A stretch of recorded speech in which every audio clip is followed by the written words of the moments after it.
अंतिम हिस्से में उनके भविष्य। Hello guys, welcome back to our channel Menti Educate. मैं हूं गुंजन और मैं आपको करवा रहा हूं क्लास 12 की हिंदी की थर्ड बुक यानी कि अभिव्यक्ति और माध्यम। तो इसका हमने फर्स्ट पार्ट कर लिया था। अगर आपने नहीं देखा है तो जाइए, डिस्क्रिप्शन बॉक्स में लिंक है। तो चलिए शुरू करते हैं। उससे पहले अगर आप हमारे चैनल मेंटी एजुकेट पर नए हैं तो हमारे चैनल को सब्सक्राइब कर लीजिए और बेल आइकन को भी ऑल पे प्रेस कर लीजिए ताकि फ्यूचर की नोटिफिकेशंस आप तक आती रहे। देखिए, तो आज हम करने वाले हैं क्या? आज हम करने वाले हैं फीचर क्या है, फीचर किसको बोलते हैं। तो देखिए, फीचर एक सुव्यवस्थित, सृजनात्मक और आत्मनिष्ठ लेखन होता है। ये खुद से लिखा जाता है, सुव्यवस्थित होता है, मतलब ये मैनेज किया जाता है, इसको टोटल मैनेजमेंट होता है सही से, बिल्कुल ठीक है।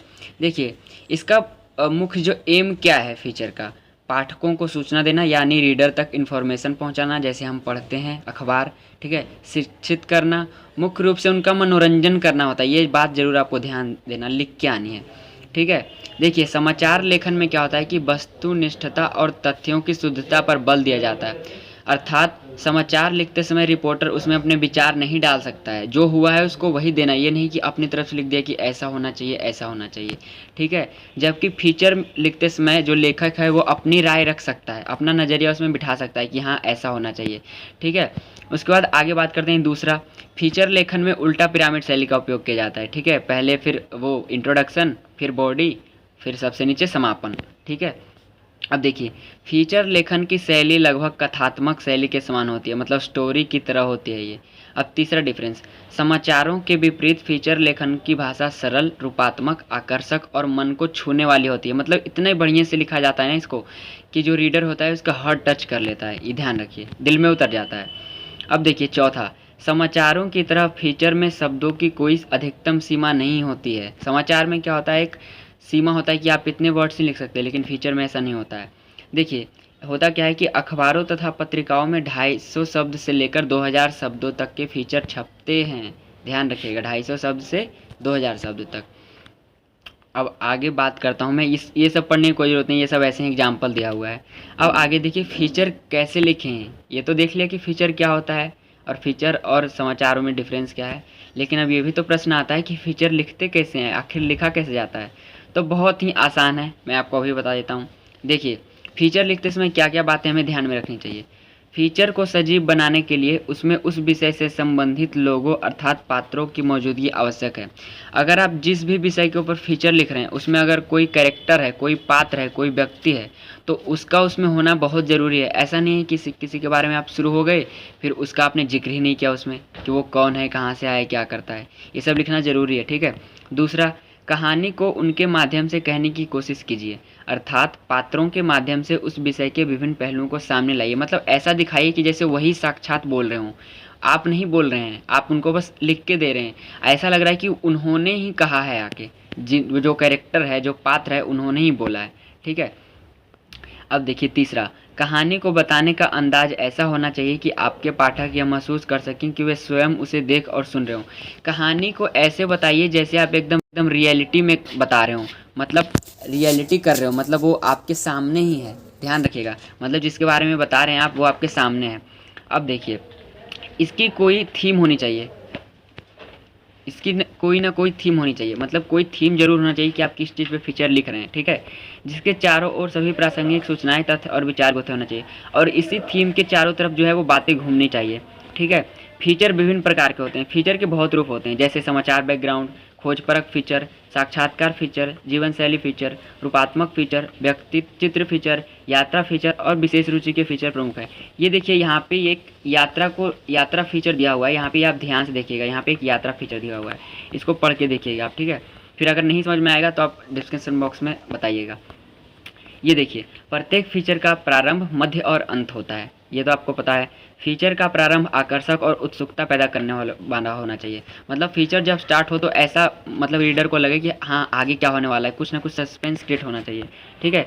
संपूर्ण फीचर को समग्र रूप में देखना चाहिए। अब देखिए आगे बढ़ते हैं। फीचर में उन जो, मतलब जिसके बारे में आप फीचर में लिख रहे हैं उनके बारे में फीचर में होना ही चाहिए और उनके कुछ नज़दीकी लोगों की उपलब्धियों को भी जानने के लिए, ताकि उनको दिलचस्प हो रीडर को, उनका भी होना चाहिए। ठीक है, इसमें अब आगे बात कर लेते हैं कि उनके व्यक्तित्व के विभिन्न पहलुओं को उजागर किया जा सकता है। मतलब वो एक मान लीजिए कोई एक्टर है, तो जैसे वो एक्टिंग करता है तो उसके अलावा वो क्या क्या कर सकता है, उसके शौक क्या क्या हैं, ये भी आपको फीचर में लिखना चाहिए ताकि लोगों को उनके बारे में ज़्यादा से ज़्यादा पता चल सके। ठीक है, उसके बाद बात करते हैं कि फीचर में उन एक या दो ऐसी घटनाओं को स्वयं उनकी जुबानी पेश किया जा सकता है जो न केवल रुचिकर और अनूठी हों, बल्कि उससे उनके जीवन के महत्वपूर्ण पहलुओं पर भी रोशनी पड़ती हो। मतलब उनके बारे में भी कुछ पूछिए कि हाँ, आपने स्ट्रगल कैसे किया है, स्ट्रगल में आपको कितना टाइम लगा, उस वक्त आपको क्या क्या परेशानियाँ आई, उनके मुँह ज़बानी भी सुनिए और वो भी लिखिए। ठीक है, फीचर के अंतिम हिस्से में उनके भविष्य की योजनाओं पर फोकस किया जाना चाहिए। मतलब फीचर के लास्ट में, अंतिम में उनके भविष्य के बारे में पूछिए कि आप आगे क्या क्या करना चाहते हैं। ठीक है, आप आगे क्या क्या करना चाहते हैं और अपने फील्ड में कहाँ तक आगे जाना चाहते हैं, आपका जो है वो रोल मॉडल कौन सा है। ठीक है, ऐसे ऐसे क्वेश्चन पूछने चाहिए। अब देखिए, अब बात करते हैं हम कि विशेष रिपोर्ट कैसे लिखें। विशेष रिपोर्ट, तो देखिए, विशेष रिपोर्टों को तैयार करने के लिए किसी घटना, समस्या या मुद्दे की गहरी छानबीन की जाती है।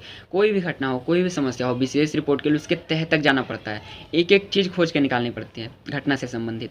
ठीक है, उससे संबंधित महत्वपूर्ण तथ्यों को इकट्ठा किया जाता है, क्या क्या सच्चाइयाँ हैं। अब जो सच्चाइयाँ हैं उनका विश्लेषण के द्वारा उसके परिणाम, प्रभाव और कारण को स्पष्ट किया जाता है। मतलब ये सब सारी चीज़ें बताई जाती है खोजबीन करके। ठीक है जी, देखिए अब आता है खोजी रिपोर्ट। अब नहीं, सबसे पहले देखिए, विशेष रिपोर्ट भी कई प्रकार के होते हैं, जैसे खोजी रिपोर्ट, इन्वेस्टिगेटिव रिपोर्ट जिसको बोलते हैं, इन डेप्थ रिपोर्ट, विश्लेषणात्मक रिपोर्ट और विवरणात्मक रिपोर्ट। अब देखिए, खोजी रिपोर्ट में क्या होता है कि रिपोर्टर मौलिक शोध और छानबीन के द्वारा ऐसी सूचनाओं या तथ्यों को सामने लाता है जो सार्वजनिक तौर पर पहले से उपलब्ध नहीं होती है। देखिए, होता क्या है, कोई घटना घटती है तो ऊपर ऊपर की खबरें आ जाती है, लेकिन तह तक जाने के लिए हम छानबीन करनी पड़ती है, और जो छानबीन करने के बाद जो हम इन्फॉर्मेशन निकाल लेते हैं और जो पब्लिक के सामने लाते हैं उसको बोलते हैं खोजी रिपोर्ट, जो कि पहले से पब्लिक को पता नहीं होता है कि हाँ हाँ ऐसा भी हो सकता है या ऐसा भी हुआ होगा। ठीक है, अब देखिए, आमतौर पर खोजी रिपोर्ट का प्रयोग भ्रष्टाचार, अनियमितताओं और गड़बड़ियों को उजागर करने के लिए किया जाता है।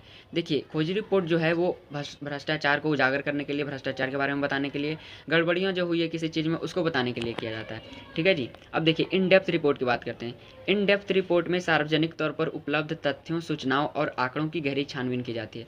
मतलब जो सबको पता है कि हाँ ऐसा हुआ है, उसकी भी तह तक जाते हैं लोग और उसकी भी खोजबीन करते हैं। ठीक है, उसके आधार पर किसी घटना, समस्या या मुद्दे से संबंधित महत्वपूर्ण पहलुओं को सामने लाया जाता है।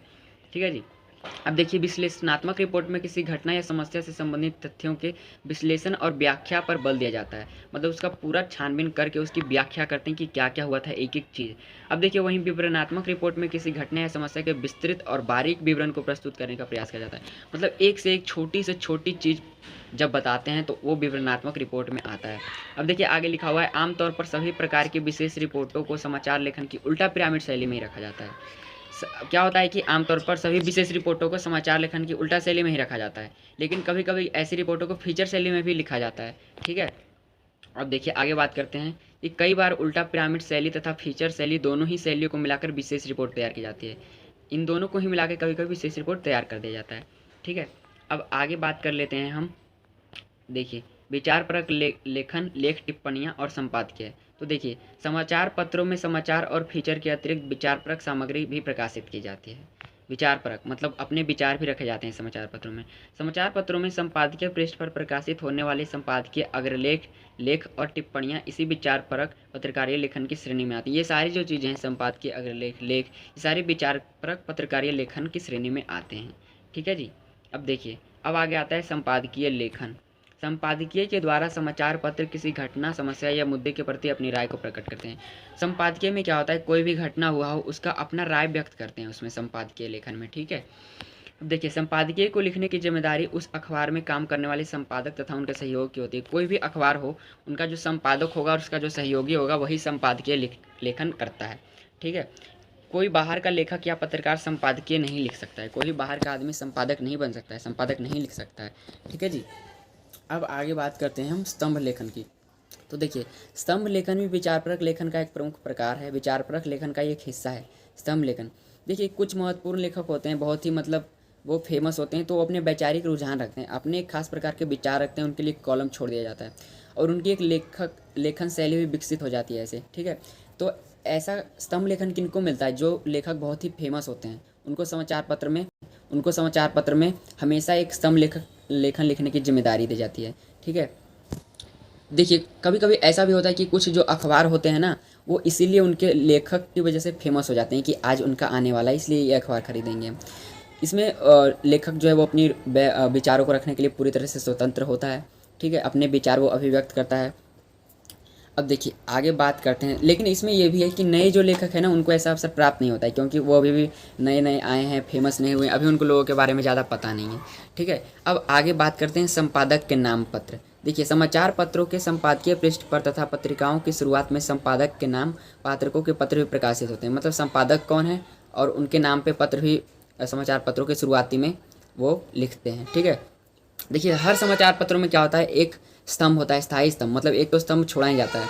यह पाठकों का अपना अपना होता है और इसके माध्यम से क्या होता है, समाचार पत्र के पाठक विभिन्न मुद्दों पर अपनी राय व्यक्त करते हैं कि हाँ ये जो बोल रहा है वो सही है या नहीं। ठीक है, जनता को समस्याओं को भी इसमें उठाया जाता है। ठीक है, जनमत को प्रतिबिंबित किया जाता है कि हाँ ये जनता सही बोल रही है। ठीक है, पाठकों जो होते हैं वो उनके विचारों से भी सहमत होते हैं और कुछ उनके विचारों से सहमत नहीं भी होते हैं। ठीक है जी, आगे बात करते हैं लेख।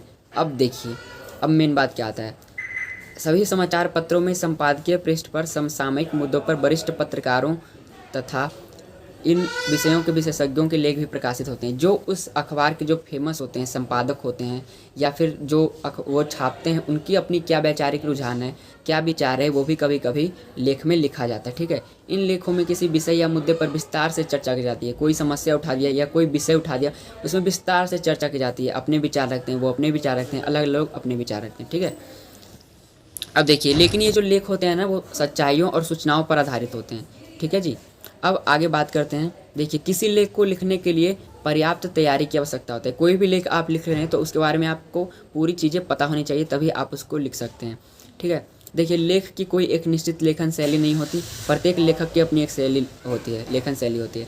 हर लेखक अपनी अलग अलग से लिखता है, कोई बंधा नहीं होता कि उल्टा पिरामिड शैली या किसी अन्य शैली में ही लिखना है।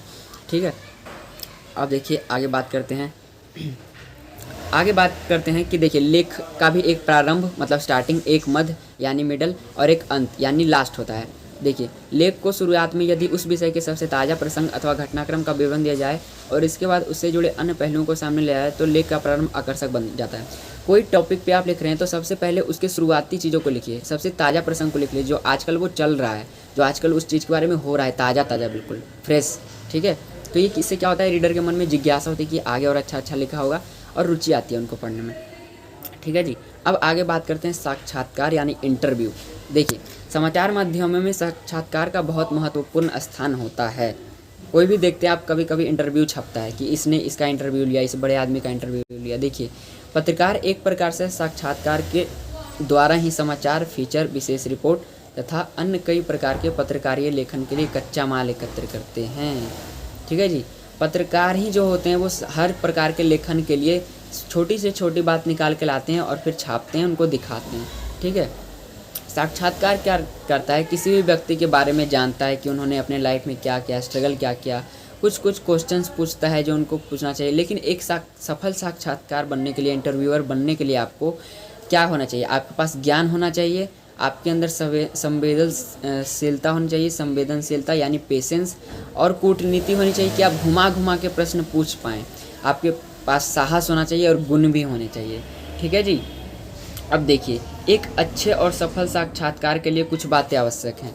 पहले यह कि आप जिस विषय पर भी जिस व्यक्ति के साथ साक्षात्कार करने जा रहे हैं उसके बारे में आपको पूरी जानकारी होनी चाहिए कि कहाँ से बिलोंग करता है, इसका प्रोफेशन क्या है, खान पान क्या है, दोस्त कौन है, सारी चीज़ें पता होनी चाहिए।